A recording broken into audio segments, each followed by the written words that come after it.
I guess the best man here, he's going to get to talk about Sammer, so I get to talk about Miss. There you go. So here we are. We're at golly, as a dad, this is one of the most special days in your life. You have kids, and I always wanted a boy first, and bam, there he is, standing right back there.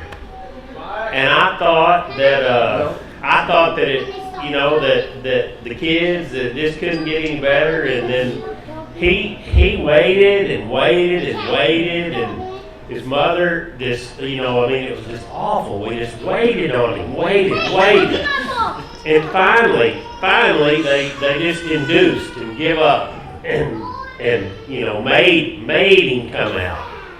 And then you turn around, and then here comes Miss, and that's always been him. He's been down here just slow and steady speed. This is his speed. And then you come along, and that's all good. And then you got Missy, and you're at work one day, and she's just going in for a regular appointment. And the next thing I know, the shop is calling me, going, "You better get down there." And I drive down there, and they're rolling your mom down the aisle, and she's telling me, "Dad, if you're going to see this, you better get changed." So I'm changing, running down the hall, and she's there, boom. And that's just the difference that they've been in all their life. He's been slow and steady, and she's, bam, I'm gone. I'm on.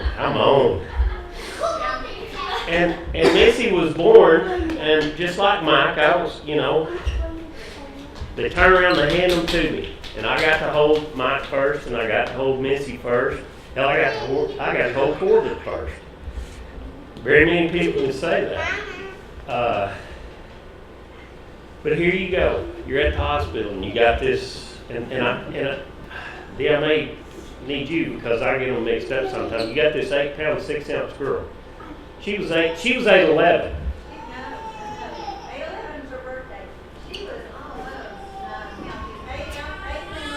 Girl, 8'14". Yeah. She didn't give her mom time to have drugs. So here she is, and I've got her in my arms, and I take her out and weigh her, and everybody in here that's a father knows that your sons are awesome, but when they hand you that daughter, there is I can't even explain. There's a bond there that happened with Mike too. But there's a relationship with your son, and there's a relationship with your daughter, and it's different. You guys out there that are dads know that. You guys that don't know that, you will know that. And there we were, all her life. She's been like that. She ran. Missy is the girl that has had some hard knocks, and she's persevered in those knocks unbelievably. I mean, you can hit her with all you got. She'll come out on the other side with a smile. She did it. She's done it. She's been through some knocks. She and I have that we've bonded. We've been like 8 and 9 all of her life.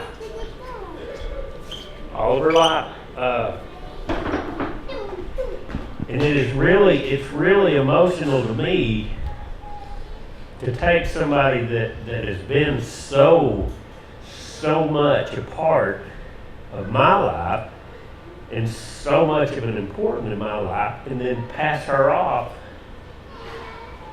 to a guy. Now here we are, her school of hard knocks, and we got this little man running around that he is so precious, but he's not. He's like Mike. He's not the daughter.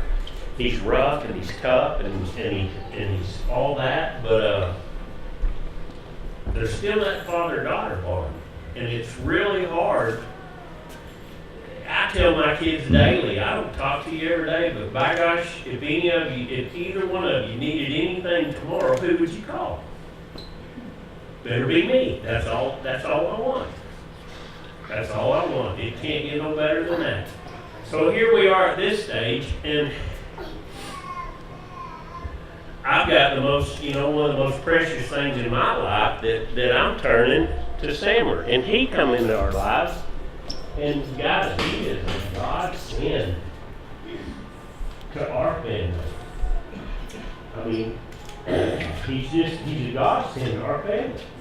You walk in, and you're not only a husband, dude, you're a father.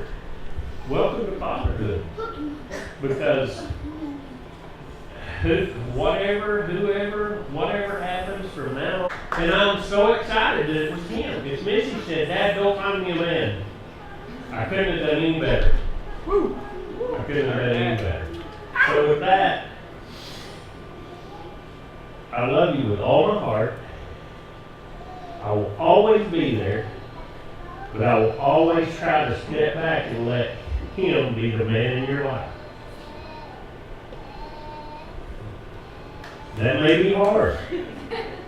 That may be very hard. And like I said before, dude, I do have a backbone. So if you screw it up, I kill you.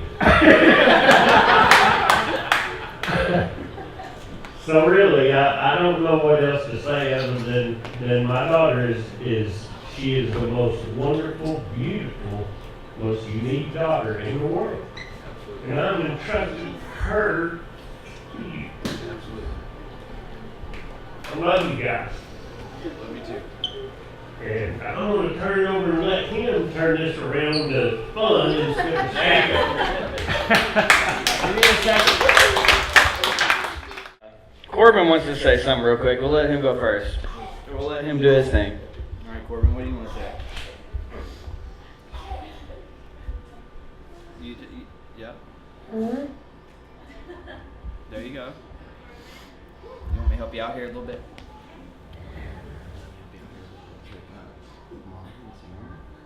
Mom and Sammy, I hope you birthday. Happy ever after. And I love you more than words can ever be put. That's it. I love you more than you can imagine. I love both of you More than you can ever imagine. more than you can imagine. There you go.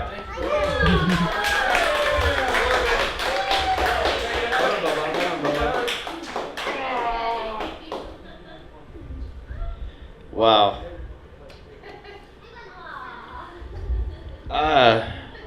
That's hard to follow. First off, I just want everybody to know the reason that I wore my hat in the wedding today is because Whitney told me. She said, if you have a bald head standing behind Sammer, I'm not going to be able to pay attention to Sammer. I'm just going to keep looking at you. So she said, hey, wear a hat. That way I can actually focus on my husband. And I was just like, okay, I'll wear a hat. You know? That's why I had a hat on in the wedding, if anybody was wondering. I got it right on my phone. First off, I'd like to thank everybody for coming out and supporting Whitney and Sammer on this amazing day. Also, I'd like to thank the people that are here just for the free booze, the free DJ, and the free food. Wait, what? I'm also actually happy to be here today. I never thought I would see this day. The past few months have been a little weird in mine and Sammer's friendship. I'm gonna explain this real quick. Me and Sammer have been friends for like 15 years now. It was probably 2 months ago. He said, "Hey Jeremy, you're gonna be my best man." I said, "Okay, Sammer, I'm gonna be your best man. Let's do it."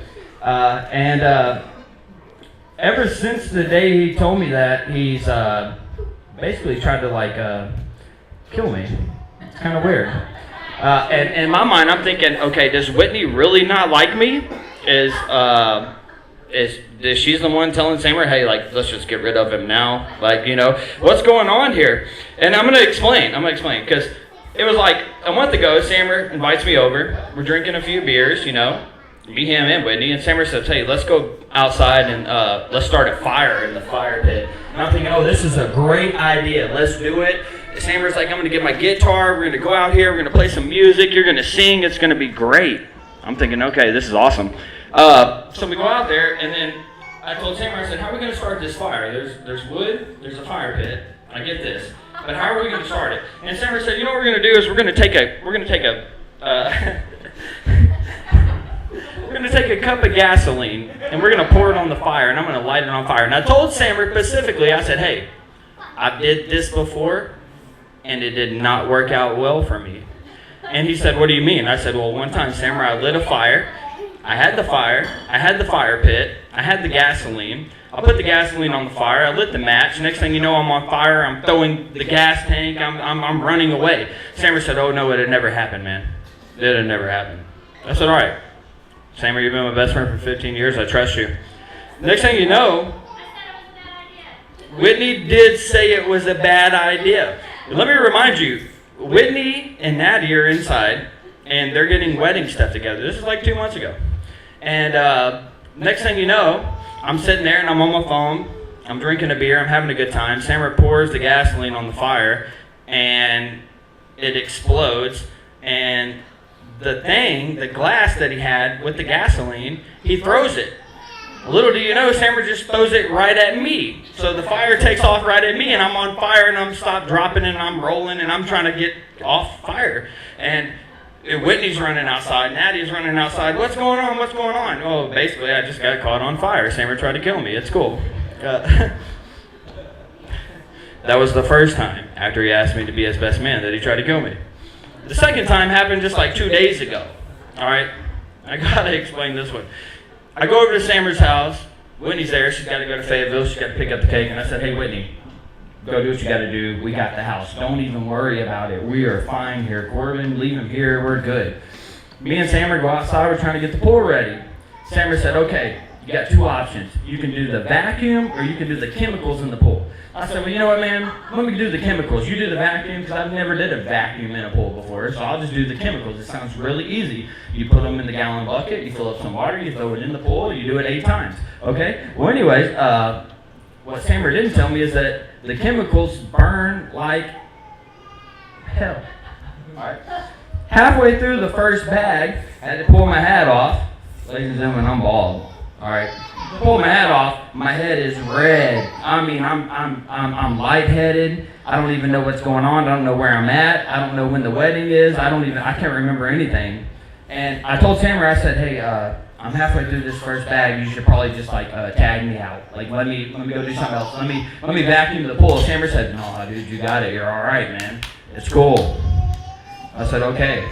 So I went through the second bag and third bag and the fourth bag, and I told Sammer again. I said, hey, man, I think you might want to do this. Like, I'm feeling like a different person right now. I don't even know who I am. I don't even know what my name is. And Sammer's like, oh, you got it. It's cool, bro. So, all right. So, anyways, I made it through the 8 bag, and next thing you know, I don't even know where I'm at, who I am, where I'm going, anything. I'll just tell you right now, the chemicals got to me. I inhaled too many chemicals. But Sammer was like, don't worry, you're cool. Wait like 2 hours, you got it, bro. Sammer is the chill guy. He always told me that, hey, I don't know what's going on, but hey, you got it, bro. So, yeah. I'm pretty sure that's why me and Sammer have always been best friends. That happened one time before, and I told Sammer, I said, hey, man, these guys, we walk into this bar, you know, and Sammer's like, or I walk into this bar, and these guys just, out of nowhere, they just shoulder me. And I told Sammer, I said, I think those guys want to fight, man. And Sammer said, you got it, bro. I'm going to tell you now, I'm sorry, but Sammer broke his arm that night because we got in a fight, and it got out of control. Sammer hit one dude, and then I was laying on the ground, passed out somewhere else. Just crazy stuff happened, and Sammer broke his arm, and yeah, that's my fault. I'm sorry.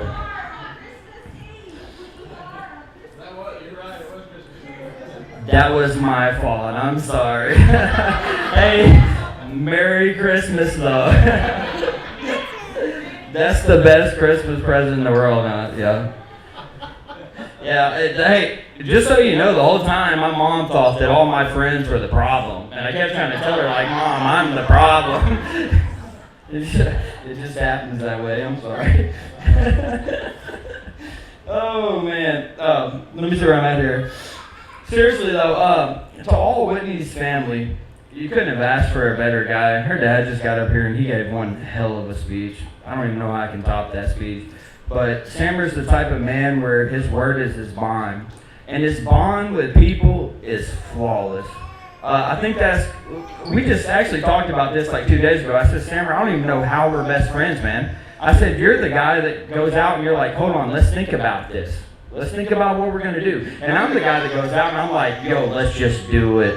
Like, it doesn't even matter. We're going to end up in jail? Let's go. And Sammer's like, whoa, hold on. That's probably not a good idea. But he's kept me out of a lot of trouble. And my mom, that's why she really loves him. She's been telling me my whole life, she said, hey, get more friends like Sammer. And I'm like, Mom, if I could find more friends like Sammer, I would get more friends like Sammer. But Sammer's kept me out of a lot of trouble throughout life.